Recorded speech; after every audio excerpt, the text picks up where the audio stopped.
There is a woman in the Bible whose story begins with a name people used to judge her.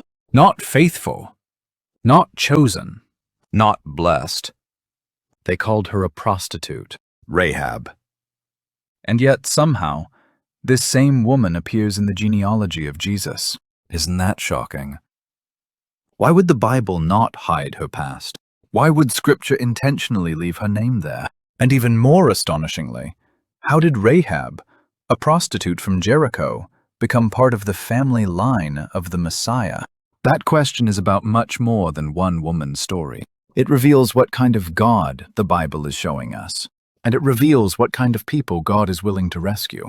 When we think of a genealogy, we usually imagine a list of honorable people, respected people, clean people, important people, the kind of names you would expect in a royal line.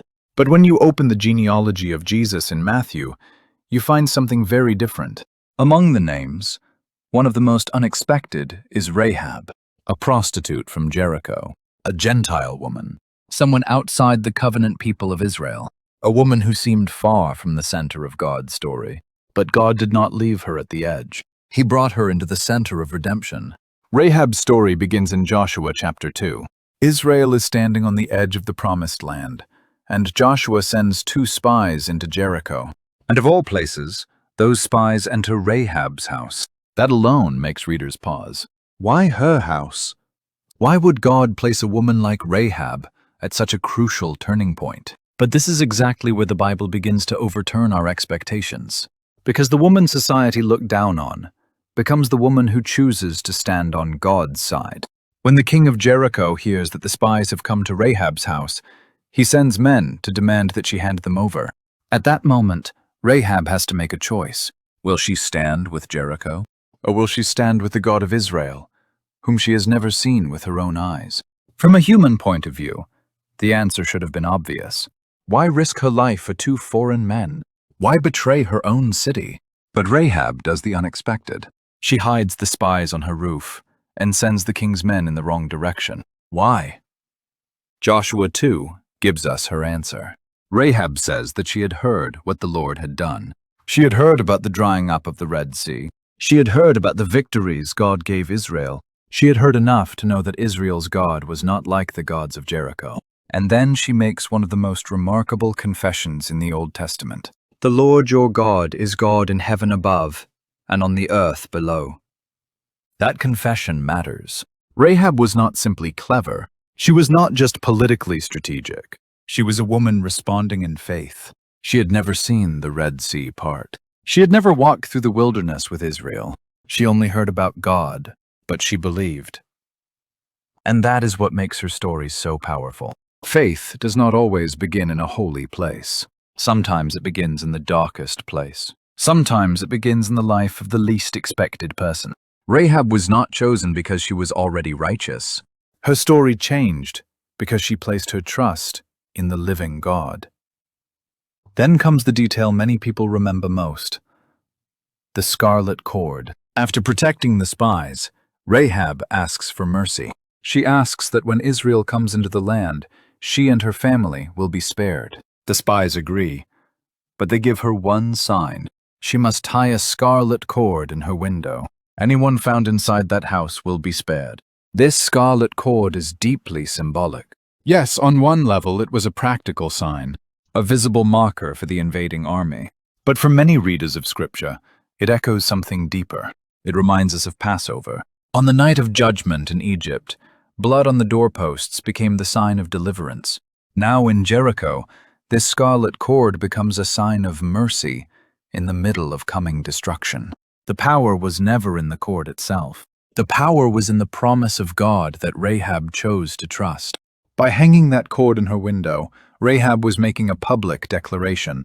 I am placing my hope not in Jericho, but in the God of Israel. That scarlet cord was not just hanging from her house. It was hanging from her faith. And then, Jericho falls. The walls come down. The city is destroyed. But Rahab's house remains. Why? Because God remembered. He remembered the promise. He remembered the sign. And above all, he remembered the woman who had turned to him in faith. Joshua 6 tells us that Rahab and her family were spared. But the story does not end with survival. Rahab was not merely rescued from death. She was brought into the people of God. She did not remain an outsider. She did not remain a footnote. She became part of the covenant community. And then Scripture gives us an even greater surprise. In Matthew chapter 1, Rahab appears in the genealogy of Jesus. Her name is written there as the mother of Boaz. That is astonishing grace. The woman once known as Rahab the prostitute becomes part of the royal line that leads to King David and ultimately to Jesus the Messiah. So why does Matthew include her name? Why not leave it out? Why not keep the genealogy cleaner, more respectable, more polished? I think Matthew wants us to understand something from the very beginning of the gospel. Jesus did not come only for the morally impressive. He did not come only for the religiously accepted. He did not come only for the people with clean stories. He came for sinners, for outsiders, for the broken, for the ashamed, for those who thought they could never belong. Rahab's name in the genealogy is living proof of that gospel. Her story tells us that God does not define people only by their past. It tells us that the name the world gives you is not the final name God gives you. It tells us that God is able to rewrite a story marked by shame into a story marked by grace. And maybe that is why Rahab's story still reaches us so deeply today. Because many of us know what it feels like to live under an old name. Failure, regret, shame, wounds, the labels people placed on us, the labels we placed on ourselves. But Rahab's story says this clearly. God is not only looking at where you started, He is looking at whether you are willing to turn toward Him in faith. Rahab entered the genealogy of Jesus not because she was perfect. She entered because she believed. She chose God in the middle of a doomed city. She trusted His promise. She held on to the scarlet cord in faith. And God did not consider that faith small. So no, Rahab's story is not just a surprising Bible character profile. It is a gospel story. It is a story about the kind of people God calls, the kind of people God saves, and the kind of grace that can completely transform a human life. Maybe today you feel like you are standing outside the story, too far gone, too ashamed, too late, too broken to belong in anything God would call holy. Rahab's story answers that fear. No. The grace of God reaches even the person standing farthest outside. And one thread of faith, one act of trust, one decision to believe God's promise can change a person's eternity. Even Rahab of Jericho was brought into the genealogy of Jesus.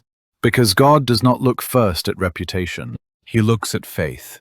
#Rahab, #Bible story, #genealogy of Jesus, #Christian YouTube.